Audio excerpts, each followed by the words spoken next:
Bab 43. Krisis Klinik Xinglin. Dalam perjalanan kembali, wajah halus Elsia Lin menatap Louis Lu dengan rasa penasaran, seolah dia telah melihat sesuatu yang aneh. Orang-orang itu penasaran dengan identitas Louis Lu, dan dia juga penasaran. Mengapa Robi Hu takut pada Louis Lu? Mengapa bos restoran Barley juga takut pada Louis Lu? Elsia Lin seperti anak kucing yang penasaran, menatap Louis Lu dan bertanya tanpa henti. Louis Lu tidak punya pilihan selain memberitahunya bahwa ketika dia berada di rumah lelang Dongzeng, dia menggunakan teknik jarum yang 9 putaran, yang mungkin mengejutkan Robi Hu, jadi dia tidak berani menyinggung dirinya. Adapun Kafi Wu, itu hal kecil. Tentang Hailey Corp, Hailey juga sudah memberitahu Elsia Lin, dan Kafi Wu ada di tempat kejadian hari itu, jadi wajar jika dia takut pada Louis Lu. Dengan penjelasan seperti itu, Elsia Lin merasa itu masuk akal, sangat masuk akal, dan hampir tidak ada celah. Adapun identitas Louis Lu yang sebenarnya, mengapa Kaisar Dewa Louis tidak memberitahu Elsia Lin? Itu bukan karena dia sengaja tidak memberitahu Elsia Lin, tetapi karena dia yakin kakaknya akan percaya. Sama seperti di depan kakak Hailey sebelumnya, Louis Lu secara langsung mengungkapkan identitasnya sebagai Kaisar Dewa Louis, tetapi kakak Hailey sama sekali tidak mempercayainya. Tentu saja kakak keduanya ini juga tidak akan mempercayainya. Ini seperti teman baik kamu yang telah pergi selama 15 tahun tiba-tiba memberitahumu kalau dia sudah menjadi orang terkaya di dunia ketika dia kembali. Siapa yang akan mempercayainya? Kecuali kamu menunjukkan saldomu. Identitas Louis Lu bahkan lebih sulit untuk dijelaskan. Bahkan jika dia memiliki beberapa item padanya yang dapat membuktikan identitasnya, para kakaknya mungkin hanya pernah mendengar nama Kaisar Dewa Louis, dan mereka mungkin tidak memahami hal-hal yang lebih dalam, jadi bahkan jika Louis Lu mengeluarkan item identitasnya, mereka tidak dapat mengenalinya. Pada saat ini, Elsia Lin tiba-tiba teringat sesuatu, dan bertanya, ngomong-ngomong, adikku, kamu baru saja minum begitu banyak arak, kenapa kamu tidak apa-apa?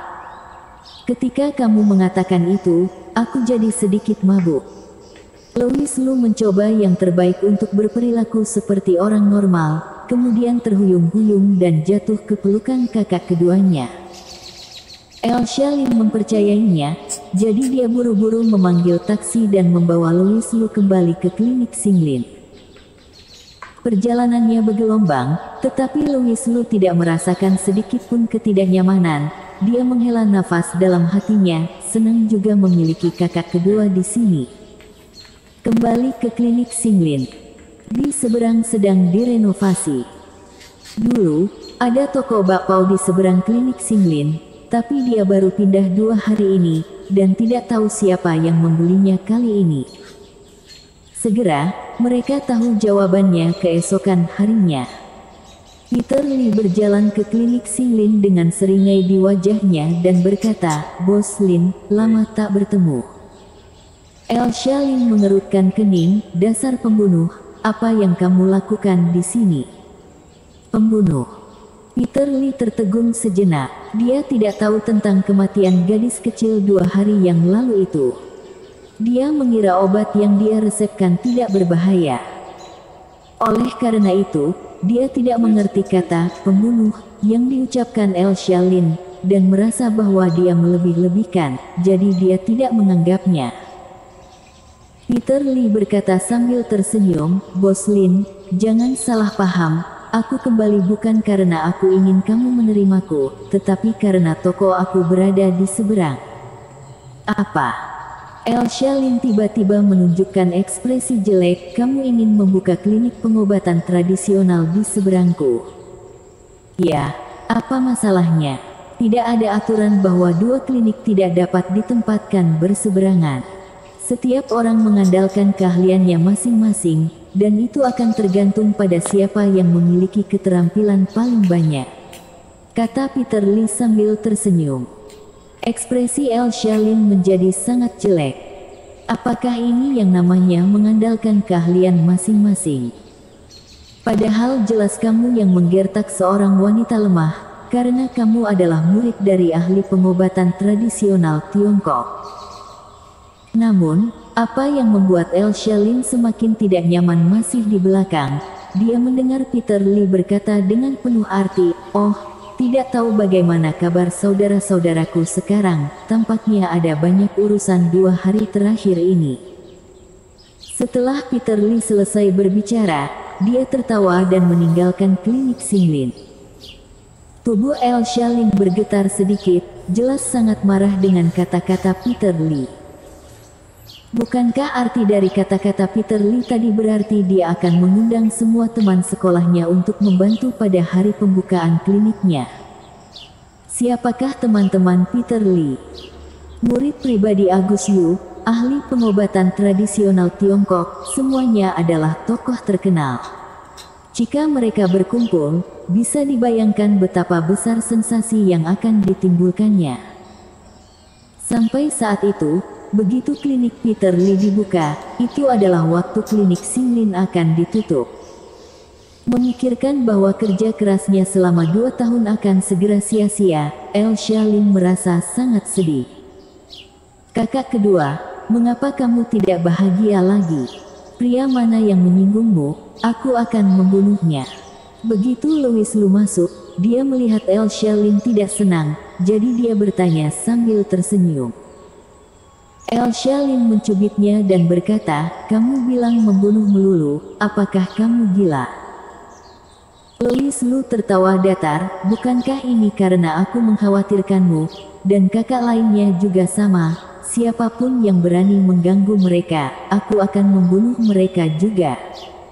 Dasar. Meskipun Elsa Lin mengatakan ini, hatinya masih sangat tersentuh. Adik laki-lakinya ini tampaknya menjadi sandarannya.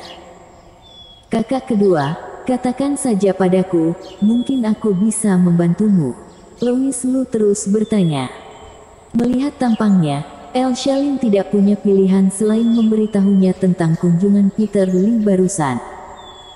Louis Lu tersenyum dan menghibur, "Jangan khawatir, kakak kedua, kliniknya tidak akan buka.